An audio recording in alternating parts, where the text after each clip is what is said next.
everyone, happy Thursday. It's Lindsay and welcome back to my channel. Today is the first part in a new little, I guess we could call it a little mini series that I've decided that I'm going to do. I think this is pretty popular in the booktube community where at the end of the month they wrap up every book that they read.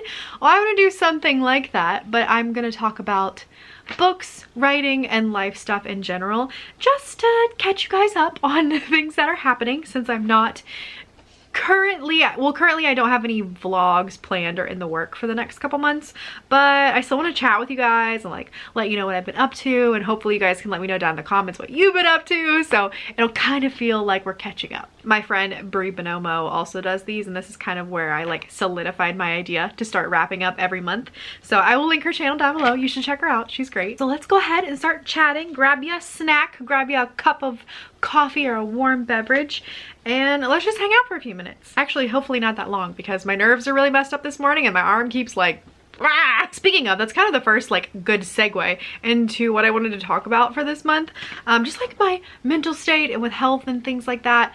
I struggled a lot this month with feeling frustration with my body and feeling like there's so much more I want to do and so much more I could do if I wasn't so ill. For a while there, I thought I had really come to terms with like my illness, my disability, my spoon level. If you don't know what your spoon level is, look up like spoon theory. It's basically the idea that, you know, you only have so much that you can give, and when you're disabled, you have even less spoons of energy to give.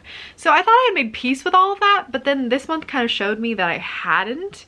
And little things were setting me off and I just became very overwhelmed and very frustrated with my body, which was really sad because I thought I had made more progress with that. Like, I know this is something that I'm going to have to work on probably the rest of my life, but I thought I was in a little bit healthier of a place. But specifically this month, the first 3 weeks of this month, I had like 2 pain-free days a week, and they were usually pretty spread out, so I'd have like one on Monday and one on Friday, and that was just really hard. Anyone who has a chronic illness or disability where you cannot work or do something for multiple days at a time knows the feeling of when you finally do have a good day. It's like you have to do everything you possibly can because you're 3, 4, 5 days behind on everything. And I just found myself getting really frustrated because it was like I was trying to catch up on cleaning, catch up on emails, catch up on writing, on friends' books, all of that stuff.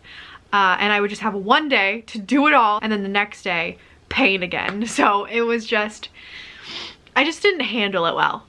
And honestly, this month wasn't even that bad pain-wise. I had 13 pain-free days total this month. I track all of my pain days. Maybe I can show you an insert of my calendar and how I do it. A bold circle is exquisite pain, double circle is really bad pain, single circle is moderate pain, dotted line is light pain, and then if there's nothing around the number, then there was no pain. So I had 13 pain-free days, which is pretty good for me. But they were just really split up and really, I don't know, I just struggled. Sometimes I have these really unhealthy thoughts that I'm just like, oh, like I could do so much if I wasn't disabled. Like, and I sit there and I list like all the things I could do and all the things that I could be, and it just, it's kind of like, why? Like, what does that do? That's like a fantasy, and it's not a healthy fantasy. It's not like an escapism fantasy. It's a like rag on yourself fantasy. So I gotta be careful with that and do better in the month of February. If anyone else struggles with this, let me know down in the comments, because I just, sometimes hearing from you guys that you understand and you've been there just like makes me feel better. Like, not even advice, just like, hey, I feel you, I see you, I'm in the same boat. Like, just makes me feel very seen and very much so like this isn't a burden I bear alone. Wow, that was a super happy intro. Honestly, despite all of that, I still had a really great month where I achieved a ridiculous amount, which is why I'm like, you need to chill out and stop being so mean to yourself all the time. Let me shut up and quit complaining for a hot second, and we'll talk about writing, what you're here for, all of the things that I accomplished in the month of January. It was a lot. So some administrative things I took care of was I paid my 4th quarter author taxes, which is not fun, but I feel very adult and mature paying my taxes, so I did that. That was definitely an accomplishment. Made my professional author account for business inquiries, and when I make my website, I have not made a website yet, that is happening later, but that will be the email address that's attached to that. Very happy about it.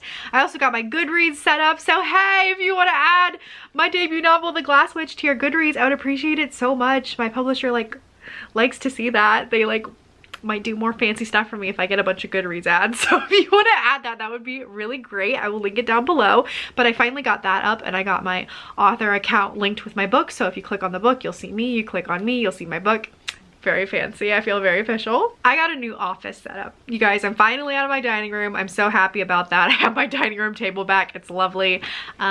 It's right over here. I'm gonna do a desk tour later this month, and I am super excited to show you everything that I did. I also got to do my first paid interview, which was super cool. I'm officially an author. It just blew my mind that someone was like, hey, we want you to answer questions about yourself and talk about yourself for an hour, and we're gonna pay you. And I'm like, and that interview happened with the Manuscript Academy. They are actually making a YouTube channel. It is not available yet, but as soon as it goes live, as soon as their entire channel goes live, I will definitely drop some links for you guys to check them out. Manuscript Academy has a website and a podcast, and they're really great for helping unagented writers just get resources. They interview a lot of agents and editors and things like that at publishing houses, so they're really, really cool. And then moving into the Glass Witch stuff, I did get to reveal my cover. It's beautiful. I'll pop her up if you haven't seen her yet. I'm in love with her. She's gorgeous. I've also seen some very fancy things that are going to be going inside that I can't quite talk about, but they are beautiful. And I also turned in my past pages for the Glass Witch, so she is pretty much done. I think we have last minute proofs to go through to make sure everything is formatted correctly, and then I think I'm done with her, officially. It's wild. Oh my gosh. My little baby's out there in the universe. And then in Tobe news, The Odd Book, which is my second contracted book with Scholastic. It's a spooky middle grade. I wrote 5 chapters in the month of December, or really I revised 5 chapters. So they're in draft 2 form now, which I'm very happy with that amount of progress. And I also hit my highest word count, ever. I got 2,528 words. I've never written that much in my life. And I did it all in one day, and I was like, hey, this is pretty cool. Wish that happened every day. So you see what I mean? I'm just so hard on myself for no reason. I did a ton. Next, let's talk about reading. I miss so much talking about reading and the books that I love. That's the main reason I wanted to start doing wrap-ups, because it gives me a platform to chat about some of my favorite books that I've read. So I attempted 5 books this month. I ended up DNFing 1. So I read 4. And I think my favorite book that I read this month was Winter House by Ben Gooderson. This is the perfect time to read this middle grade. It's like Agatha Christie, but for kids, and just a little bit spooky. It takes place in this really fancy hotel. There's tons of puzzles and riddles and mysteries to solve, and it's just a very cozy, wintry book that I really enjoyed. I needed that this month. I needed a comfort, cozy mystery read. And then not reading or writing related, just life stuff. I got my health and workout routine back together. I splurged a lot. It was super, super lazy around Christmas time, but who isn't? So it felt really good to get back into my workout programs and just eating vegetables. What was a vegetable in December? You feel me? But I always feel better when I'm eating right and moving my body, so it felt really good to get that back on track. If you ever wonder what workout programs I do, I love anything by Shaun T. So I've done Insanity, T25, and Hip Hop Abs. Right now I'm trying a new one by this Beachbody trainer. I think her name's Megan something. It's called MBF, which is Muscle Burns Fat. It's really, really great program because she mixes weight training and cardio together. So it's every other day you're doing something different. Very nice. And she also always has one person during the workout that does modified versions of the moves for us sick-bodied, sad people. So that's really great, because then it feels like I'm still getting a full workout, but I'm doing the moves that my body can handle. Oh, I forgot to mention this. I have it very small at the bottom of my list. I got COVID again, so that was really fun. I survived. I was just really tired. I had a sore throat and a cough, a little bit of a stuffy nose, but mainly I was just really, really tired. I'm pretty sure it was the Omicron, because I feel like everyone's got the Omicron right now. It kind of sucked, but it wasn't as bad as getting the original version of COVID, which I also got last year in January. That one was not fun. That one was full 2 weeks of flu death. And then just like a couple little things that I've been obsessed with or that I experienced this month. I watched the show Yellow Jackets on Showtime. I actually watched it with a couple of my AuthorTube buddies, Lizelle Sambury and Laura Wrights, and it was super fun. It's like a girl's version of Lord of the Flies mixed with a mystery thriller plot line. It's told in like 2 different timelines. It was really, really good, and that show kind of took over my whole month. I also got obsessed with peppermint tea. I know that seems really basic, but peppermint is not one of my favorite herbs. I don't work with it a lot. I have a ton of it in my garden, but I grow it and then it sits there. I'm just like, I harvested so much at the end of the summer, and I was like, I need to start doing something with this.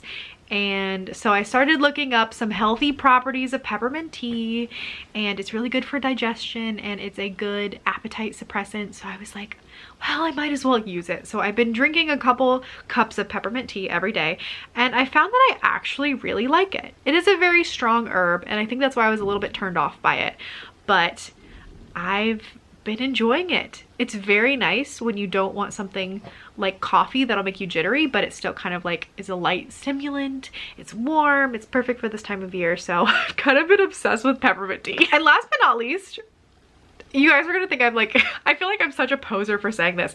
I've been obsessed with the Rumors album. I have a friend who's obsessed with like Stevie Nicks and Fleetwood Mac, and I like their stuff, but I never really got into it. And then for Christmas, I got a record player and I got this album, and I'm obsessed with it. It's one of the best albums ever.